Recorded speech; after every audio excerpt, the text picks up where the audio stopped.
क्या आप जानते हैं इंक्रीज इन करंट एसेट्स की वजह से कैसे कैश कम होता है और इंक्रीज इन करंट लायबिलिटी से कैसे कैश बढ़ता है कैश फ्लो स्टेटमेंट की ऑपरेटिंग एक्टिविटी में?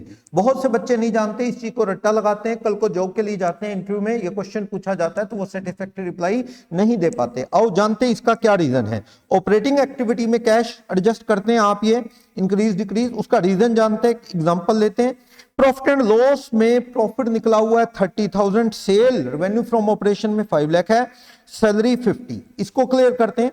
बैलेंस शीट को कंपेयर करें तो इंक्रीज इन डेटर कितना है 10,000, आप इसे ऑपरेटिंग एक्टिविटी में क्या कर देते हैं less. Increase in current liability outstanding salary, इसे क्या कर देते हैं 4,000 ऐड।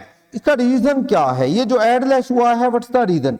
ऑपरेटिंग एक्टिविटी क्या होता है? कैश जो प्रॉफिट आया बिजनेस की ऑपरेटिंग एक्टिविटी से, क्या ये 30,000 कैश प्रॉफिट होता है? नहीं।